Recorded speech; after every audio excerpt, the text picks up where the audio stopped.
The lie you were told is that corporations hire for talent and fire for incompetence. The truth is entirely different. Corporations hire to fill a structural void. They fire to eliminate operational friction. Look at the empirical data regarding new employee failure rates. 90% of new hires who fail do not fail after a year. They do not fail because they lack the technical skills printed on their resumes. They are categorized as failures within the first 60 days. This period is not an onboarding phase. It is not a grace period for learning the software. It is a calibration mechanism. It is a strict compliance test. This is the 60-day trap. You step into the building on day one believing a specific narrative. You believe you were chosen to disrupt outdated models, to innovate, or to solve a lingering problem. That is the narrative sold to you during the recruitment cycle. You must understand a basic distinction. The interview is marketing. The first 60 days are operations. Marketing deals in ideals. Operations deal in reality. Within weeks, you begin to experience a specific, unnamed sensation. It is an institutional vertigo. You sit in a meeting room, you review a process, you immediately notice glaring inefficiencies. You point out a flawed protocol, expecting a reward for your analytical observation. You expect the system to correct itself based on new logic. Instead, you are met with silence, or worse, you are met with polite, patronizing redirection. The room moves on. You experience a profound cognitive dissonance. You cannot quite put a name to this feeling. It is the quiet, sudden realization that your intelligence is a secondary requirement, and your absolute predictability is the primary one. Do not confuse this dynamic with the wickedness of individual managers. There is no secret cabal of executives plotting to crush your spirit. The system is entirely indifferent to your spirit. Your spirit is irrelevant to the quarterly earnings report. The system operates on a single, overriding, mechanical principle: the ruthless pursuit of stability and predictability. A corporation is an organism designed to minimize risk and generate consistent, forecasted outputs.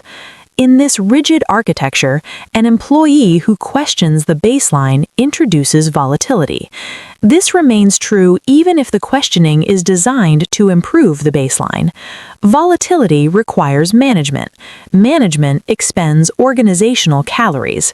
The system hates expending calories.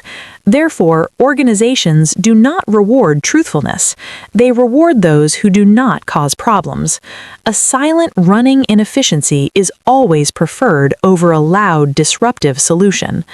The 60-day trap is the sorting algorithm used to identify who will accept the silent inefficiency and who will not.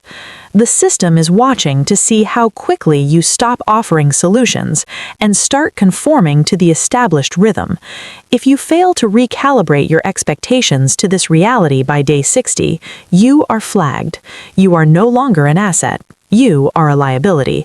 You will be quietly managed out. Assume you survive the initial trap. You learn to read the room. You stay quiet. You decide to simply put your head down and execute your assigned tasks flawlessly. You master your role. You become the most productive unit in your department. You generate more output than anyone else on the floor. You calculate that this exceptional performance will lead to rapid promotion. It will not. You have just walked into the competency trap. The logic here is strictly economic and entirely devoid of meritocracy. If you are exceptionally good at a specific operational task, you make your direct manager's life perfectly predictable. You stabilize their sector of the system. You guarantee their metrics are met. Moving you removes that stability. It creates an operational vacuum. Replacing a high-performing unit requires time, capital, and training. It reintroduces risk to the manager's metrics. Moving you is an operational hazard. Therefore, being irreplaceable is the worst strategic position you can hold in a corporate hierarchy. If you cannot be replaced, you cannot be promoted. The system will keep you exactly where you are. It will slowly increase your workload, compensating you with minor, incremental raises, just substantial enough to prevent you from resigning. Meanwhile, the system will promote the moderately competent employee. The moderately competent employee is easy to replace. Finding another average worker costs very little. Moving them poses no risk to the structural integrity of the daily output. Your excellence is the exact anchor holding you down. As years pass, you survive the trap and you navigate the competency ceiling, but you begin to accumulate something even more dangerous than high skill. You accumulate history. You become a veteran employee. You remember the internal mechanics of the last 5 years. You remember the sweeping software integration that cost $4 million and yielded 0% efficiency gains? You remember the last agile framework that was abandoned after 6 months. You assume this institutional knowledge makes you highly valuable. You are mistaken. It actually makes you an active threat. Corporations operate on a cycle of collective amnesia. Leadership changes frequently, strategies pivot to appease shareholders, new executives arrive continuously armed with plans that are invariably recycled versions of past failures. To execute these plans, the system requires uncritical enthusiasm. It requires a blank slate. An experienced employee's memory is a direct, hostile threat to this requirement. When a new vice president presents a strategy and you say, "We tried this exact protocol 3 years ago and it resulted in a supply chain failure," you are not being helpful. You are puncturing the necessary illusion of progress. You are introducing historical friction. The system does not want to learn from the past. It wants to execute the present directive without resistance. Therefore, the system prefers a junior employee who will execute a flawed plan with high energy over a senior employee who accurately points out the structural flaws of that plan. The junior employee provides forward momentum. You provide resistance. In the corporate machine, resistance is always, eventually, marginalized, restructured, or terminated. This brings the analysis to the enforcement arm of the system, human resources. To survive in the corporate world, you must entirely stop listening to the literal definition of HR terminology. You must start translating its operational meaning. HR language is a highly sophisticated masking mechanism. It is designed to soften the brutal pragmatism of corporate mechanics and protect the entity from legal liability. Take the phrase, cultural fit. You are told you were hired because you are a great cultural fit. Later, you will see a colleague terminated because they were no longer a cultural fit. Culture, in the corporate context, has absolutely nothing to do with shared human values, community, or team-building exercises. Cultural fit is the institutional metric for baseline obedience. Are you willing to absorb structural dysfunction without filing a formal complaint? Will you answer emails at 9 in the evening without demanding overtime compensation? Do you intuitively accept the unwritten asymmetrical rules of the hierarchy? If yes, you are a cultural fit.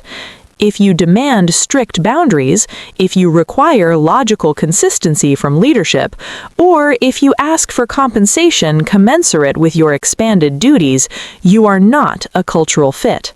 Take the phrase, bringing energy, or being a dynamic team player. When leadership demands more energy from a department, they are not asking for enthusiasm or passion. Passion is irrelevant. They are asking for low-cost output.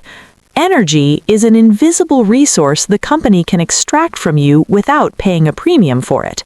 It is your willingness to do the job of 3 laid-off employees on the salary of 1, fueled entirely by the manufactured urgency of the organization. Team player simply means a unit willing to absorb the overflow of a failing system without generating friction. Understanding the cold mechanics of this system is not a reason for despair. Despair is an emotional response. Emotions have no place in a strategic analysis. Understanding these mechanisms is your greatest competitive advantage. Once you see the machine for exactly what it is, you stop treating it like a surrogate family. You stop seeking validation from an entity that views you as a line item on a spreadsheet. You start treating it like a strict economic exchange. You must abandon the illusion that the company will take care of you. It will not. Control your own narrative. Do not wait for an annual performance review to dictate your market value. Document your metrics. Manage your direct superior by providing the exact level of predictability they require to feel safe, while fiercely reserving your actual mental bandwidth for your own advancement.